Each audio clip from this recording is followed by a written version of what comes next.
மக்களே, welcome to Nisha novels. அத்தியாயம் 17. வாங்க கதைக்குள்ளே போகலாம். அதிகாலை குருவிகளின் சத்தம் சங்கீத கீற்றாய் ஒலிக்க மெல்ல மெல்ல கண் விழித்தாள் மதி.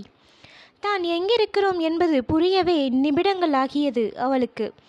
பின் சோம்பல் முறித்தவாறே தயாவை தேட அவனோ அங்கில்லை.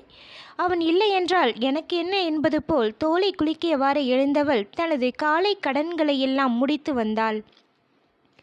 பால்கனிக்கு வந்து நின்று தன் முகத்தில் மோதும் அந்த சுத்தமான காற்றை கண்களை மூடி ஆழ்ந்து சுவாசித்து அனுபவித்தாள். பின் சுற்றிலும் பார்வையை செலுத்தியவள் இறுதியில் கீழே பார்க்க அவளின் கண்கள் இரண்டும் அழகாக விரிந்தது. அவள் பார்த்தது அங்குள்ள தோட்டத்தை. அவ்வளவு அழகாகவும் நேர்த்தியாகவும் பராமரிக்கப்பட்டு வந்த அந்த தோட்டம் அவளை ரொம்பவே ரசிக்க வைத்தது.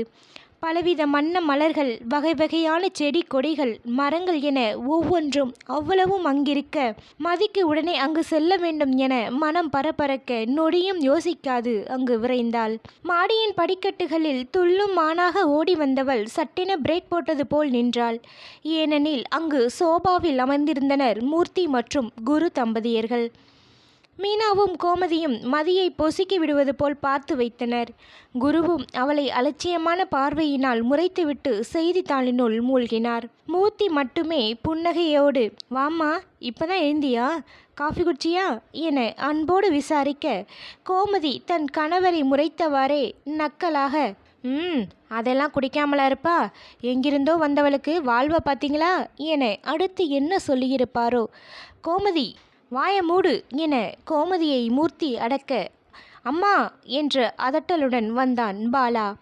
கோமதி தன் கணவரையும் மகனையும் ஒரு சேர முறைத்து, என்ன ஊரு பேர் தெரியாதவளுக்காக என்ன சத்தம் போட்டு அடக்கிறீங்களா என சண்டைக்கு செல்ல, மீனாவும், அதானே, ஏண்டா எவ்வளோ ஒருத்திக்காக பெத்த தாயை பார்த்து அதிகாரம் பண்ணுறீங்களா என ஒத்து ஊதினார். பாலா மீண்டும் அம்மா என அதட்டியவன், இவ ஒன்றும் எவ்வளோ ஒருத்தி இல்லை, தயாவோட பொண்டாட்டி, உங்கள் அண்ணனோட மருமக. அப்படி இருக்கும்போது உங்களுக்கு கூட அவள் ஒரு பொண்ணு மாதிரி தான் என்று சத்தம் போட்டான். கோமதி வாய் திறக்கும் முன்னே மீனா முந்தி கொண்டு, டேய், யாருக்கு பொண்ணு மாதிரி, இவளா என்றார் மதியை ஏளனமாக பார்த்து. எங்கிருந்தோ வந்த இந்த ஓடுகாலியே என் தங்கச்சிக்கும் பொண்ணு மாதிரின்னு சொல்லாத என்றார் வெடுக்கென்று. மதிக்கோ அவர்கள் பேச பேச முள்ளின் மேல் நிற்பது போல் உணர்ந்தாள். கண்களில் வேறு நீர் துளிர்த்து விட அதை அவர்களுக்கு காட்டாதிருக்க படாத பாடுபட்டு கொண்டிருந்தாள். மீனாவின் பேச்சில் பாலாவுக்கு கோபம் வர பல்லை கடித்தான். மூர்த்தி தன் மனைவி அமைதியாக இருந்தாலும் இந்த மீனா வாயை வைத்துக்கொண்டு சும்மா இருக்க மாட்டார் என்று நினைத்தவராக, கோமதி உள்ளவா என்று அழுத்தமாக சொல்லி செல்ல அவரும் தனது கணவனின் அழைப்பில் மதியை முறைத்துவிட்டு சென்றார். அடுத்து மீனா ஏதோ பேச வாய் திறக்கும் நேரம், ஏன் இவ்வளவு சத்தம் என கோதை தன் மிடுக்கான குரலில் கேட்டு அங்கு வர குண்டூசி விழுந்தால் கூட சத்தம் கேட்கும் அளவுக்கு அந்த இடமே அமைதியாக இருந்தது. கோதையின் வருகை பாலாவுக்கு நிம்மதியை தர மீனா மற்றும் குருவுக்கு எரிச்சலை தந்தது. மதி வந்த அழுகையை உள்ளிழுத்து கொண்டு நிற்க அவளின் முகத்தை பார்த்ததுமே அங்கு என்ன நடந்திருக்கும் என்பதை யூகித்திருந்தார் கோதை. நேரே பாலாவிடம், என்னாச்சு பாலா, என்ன நடந்துச்சு என கேட்க பாலாவும் மீனாவை முறைத்தவாறே அனைத்தையும் சொல்ல கோதையின் முகம் இறுகியது. கோதை கண்களில் அனல் தெறிக்க மீனா மற்றும் குருவை நேரே பார்த்து, தயாவோட பொண்டாட்டியை பற்றி பேச உங்களுக்கு யார் அந்த உரிமையை கொடுத்தது? நீங்கள் இப்படி பேசினது இதுவே கடைசியாக இருக்கட்டும் என அழுத்தமான குரலில் சொன்னவர் மதியை ஒரு ஆழ்ந்த பார்வை பார்த்துவிட்டு எதுவும் பேசாமல் அங்கிருந்து சென்றார். மீனாவும் குருவும் அந்த இடத்திலிருந்து நகர மதி தன் வேக நடையில் தோட்டத்தை நோக்கி சென்றாள். பாலா மதியின் கலங்கிய முகத்தை கண்டு கொண்டவனாக அவள் போன திசையில் இவனும் சென்றான். மதி அங்கிருந்த மரத்தின் அடியில் அமர்ந்திருந்தாள். இந்த தோட்டத்தை பார்க்க ஆசை ஆசையாக வந்தவள் உதடு துடிக்க வெளிவர ஆரம்பித்த அழுகையை அடக்கி கொண்டிருந்தாள். அவளின் முயற்சி தோல்வியை தழுவ விழியில் தேக்கி வைத்திருந்த கண்ணீர் முழுவதும் அவளது கன்னத்தை நனைத்துவிட்டே சென்றது. மதிமா என்ற அழைப்பில் மதியின் கன்னத்தில் வழிந்த நீர் சட்டென நின்றுவிட திகைப்பாக அழைப்பு வந்த திசையில் பார்க்க அங்கு அழகான புன்முறுவலுடன் நின்றிருந்தான் பாலா. பாலா மதியின் அருகே வந்தவன் சற்றும் தயங்காமல் அவளின் கண்ணீரை தன் விரலால் சுண்டிவிட்டு, அழாதடா, அவங்க அப்படித்தான், அவங்க எல்லாம் மனுஷங்களே கிடையாது, தேள் மாதிரி கொட்டுவாங்க. நீ அவங்க பேசுகிறதையெல்லாம் காதில் வாங்காத. இது வீடு, நீ உனக்கு பிடிச்ச மாதிரி இரு, சரியா என உரிமையாக ஒரு குழந்தையிடம் சொல்வது போல் சொல்ல மதியோ அவனை ஆவென பார்த்திருந்தாள். பாலா அவளின் திகைத்த மொழியில் லேசாக சிரித்து கொண்டே மதிமா என சற்று சத்தமாக கூப்பிடவும் தான் மதி தன்னிலை பெற்றாள். மதி தயங்கியபடி நீங்க என கேட்டு நிறுத்த பாலா புரிந்து கொண்டு, நான் பாலா, அருணாச்சலம் மாமாவோட தங்கச்சி பையன். என் அம்மா அப்பாவோட இந்த வீட்டில் தான் இருக்கேன். பெரியம்மா பெரியப்பா கூட அவங்க ஒரே பொண்ணோட இந்த வீட்டில் தான் இருக்காங்க. தயா தனியாக தொழில் ஆரம்பித்ததால் மாமாவோட தொழிலில் ஒன்று என் பொறுப்பில் கொடுத்துட்டாங்க. ஸோ நான் அதை பார்த்துக்கிட்டு இங்கேயே இருக்கேன். பெரியம்மாவும் பெரியப்பாவும் அவங்க பொண்ணை தயாவுக்கு கல்யாணம் செஞ்சு வைக்கலன்னு கோபத்தில் உங்ககிட்ட அப்படி பேசிட்டாங்க. நீ அவங்க பேசுகிறத எதையுமே கண்டுக்காம இரு. அப்புறம் அம்மா உன்னை அப்படி பேசுனதுக்கு அவங்களுக்கு பதிலாக நான் உங்ககிட்ட சாரி சொல்லிக்கிறேன் என முடிக்கவில்லை. அதற்குள் மதி, அண்ணன் என்னது இது, நீங்கள் போய் சாரி அது இதுன்னு சொல்லிட்டு, எனக்கு யார் மேலேயும் கோபம் இல்லை, சொல்லப்போனால் இது என்னோட விதி என்றவள், நீங்கள் ஒருத்தராவது பேசுகிறீங்களே, எனக்கு இதுவே போதும் என்று சொல்லி புன்னகை செய்தாள். மதி இதுவரை யாரையும் சட்டென்று அண்ணன் என்று சொல்லி பேசியதில்லை. ஆனால் உள்ளுக்குள் தனக்கு ஒரு அண்ணன் இல்லையே என ஏக்கப்பட்டதுண்டு. ஆனால் இன்று பாலாவின் அழைப்பும் அவனின் உரிமையான சமாதான பேச்சும் அவளை தானாகவே அண்ணன் என்று அழைக்க வைத்துவிட்டது. அதில் அவளுக்கு முழுக்க முழுக்க சந்தோஷம் மட்டும்தான். பாலாவும் மதியை கண்ட நொடியே அவளை தன் தங்கையாகவே நினைக்க தொடங்கினான். அதனாலேயே அவளிடம் இயல்பாகவும் பேச முடிந்தது. சரி மதி, இனி எதுவாக இருந்தாலும் என்கிட்ட கேளு, சரியா, உனக்குன்னு இந்த அண்ணன் இருக்கேன் என்று சொல்லி புன்னகை புரிந்தான். மதியும் சிரித்தவாறே சரிண்ணா எனவும் பாலா, சரிடா, எனக்கு கம்பெனிக்கு போக நான் கிளம்பணும், நீ பொறுமையாக தோட்டத்தை சுற்றி பார்த்துட்டு வா என அவள் தலையை செல்லமாக களைத்து விட்டு சென்றான்.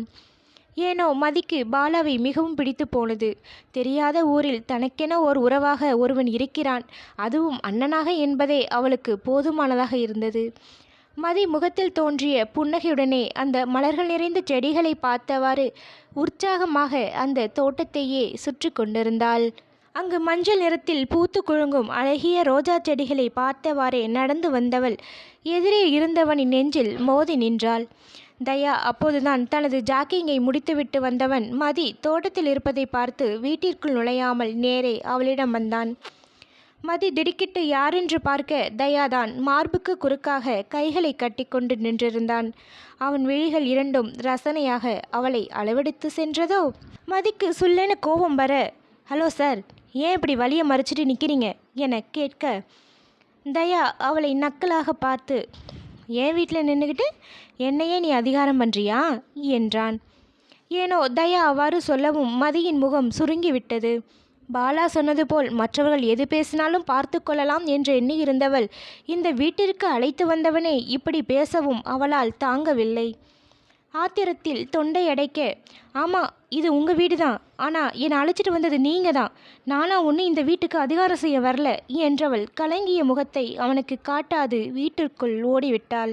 உண்மையில் தயா அவளுடன் பேச்சில் வாயாட எண்ணியே அவ்வாறு கேட்டான். ஆனால் அவனுக்கு தெரியவில்லை தனக்கு முன்னாலேயே மற்றவர்கள் அவளிடம் பேசிவிட்ட வார்த்தைகள். மதியும் தயா எண்ணியதைப் போலே அவன் சொன்னதும் வாய்க்கு வாய் பேசியிருப்பாள்தான். சற்று நேரத்திற்கு முன்பு நடந்த நிகழ்வினால் அவள் மனம் ரொம்பவே கஷ்டப்பட்டிருந்தது. அதில் மேலும் எண்ணெயை ஊற்றுவது போல தயாவும் பேச அவள் அவ்வாறு சொல்லி சென்றாள். மதி அவளது கலங்கிய முகத்தை அவனுக்கு காட்டாமல் சென்றாலும் தயா அவளை கண்டுவிட்டானே. எதுவோ ஒன்று நடந்திருக்கிறது என யூகித்தவன் இறுகிய முகத்துடன் உள்ளே வந்து ஹாலில் நின்றவன் அந்த வீடே அதிரும்படி பாலா என கத்த, தயாவின் சத்தத்தில் அனைவரும் ஹாலில் வந்து சேர்ந்தனர். பாலாவும் என்னாச்சு தயா என்றவாறு வர, கோதையும் அமைதியாக அதே சமயம் அழுத்தமாக என்ன என்பதை போல் தயாவைத்தான் பார்த்திருந்தார். மதியோ மனம் படபடக்க மாடிப்படிகட்டில் நின்றவாறே நடப்பதை வேடிக்கை பார்க்க ஆரம்பித்தாள். மீனாவும் குருவும் மனதில் வன்மத்துடனே தயாவை முறைத்து கொண்டு நின்றிருந்தனர். தயா பாலாவிடம், கொஞ்ச நேரத்துக்கு முன்னாடி இங்கே என்ன நடந்ததுன்னு எனக்கு தெரிஞ்சாகணும் என்ற அவனது குரலில் அடக்கப்பட்ட கோபம் அப்பட்டமாக தெரிந்தது. பாலா முழித்து ஒரு நொடி மதியை திரும்பி பார்க்க அவளின் தலையோ சொல்ல வேண்டாம் என்பது போல் அசைந்தது. ஏனெனில் மதி தன்னால் இந்த குடும்பத்தில் வீண் பிரச்சனைகள் வேண்டாம் என்று நினைத்தாள். தயா அதையும் கவனித்து விட்டவனாக திரும்பி மதியை அடிக்கண்ணால் முறைத்து தள்ளியவன் மீண்டும் பாலாவை பார்க்க பாலா என்ன செய்வது என்ற தவிப்புடன் நின்றிருந்தான். தயா பாலாவிடம் பற்கள் நர்நரக்க, நீ என்கிட்ட எதையும் மறைக்க மாட்டேன்னு நினைக்கிறேன் என்றதுதான். பாலா அனைத்தையும் சொல்லிவிட அடுத்த நிமிடம் அங்கிருந்த கண்ணாடியால் ஆன டீபாய் உடைந்து சில்லு சில்லாகியிருந்தது. தயா அதை எட்டி உதைத்து தள்ளியிருந்தான். அவனது செய்கையில் மதி உள்ளம் நடுங்க நின்றிருக்க கோதையை தவிர மற்றவர்கள் பயத்துடன் பார்த்திருந்தனர். எல்லோருக்கும் சொல்கிறேன், என் பொண்டாட்டியை பற்றி பேசுகிறதுக்கு இங்கே உள்ள யாருக்கும் உரிமை இல்லை. இது அவளோட வீடு. அவளோட வாழ்க்கை முறையை பற்றி பேசுகிறதுக்கு உங்கள் யாருக்கும் இங்கே தகுதி கிடையாது. அவன் நினச்சா மட்டும்தான் நீங்கள் இங்கே இருக்கலாம். இவ எவ்வளோ ஒருத்தி கிடையாது, இந்த தயாவோட பொண்டாட்டி. இனி இந்த மாதிரி இங்கே பேச்சு வந்ததுன்னு தெரிஞ்சாலே நான் என்ன வேணாலும் செய்வேன், என்ன வேணாலும் என குரு மீனாவை பார்த்து அழுத்தி சொன்னவன் தன் தாய் கோதையையும் ஒரு பார்வை பார்த்துவிட்டு சென்றான். அந்த பார்வையின் அர்த்தம், நீ கூட எதுவும் கேட்காமலா இருந்த, உன்னை நம்பித்தானே என் பொண்டாட்டியை விட்டுட்டு போனேன் என்பதை சொல்லாமல் சொல்லி சென்றது. தன் மகனின் பார்வையின் அர்த்தத்தை அவரும் புரிந்தவராக அமைதியாக இருந்தார். ஆனால் தன் மகனின் மனதில் ஒரு பெண் சிம்மாசனமிட்டு அமர்ந்திருக்கிறாள் என்பதே அவருக்கு சொல்ல முடியாத சந்தோஷத்தை அளித்தது.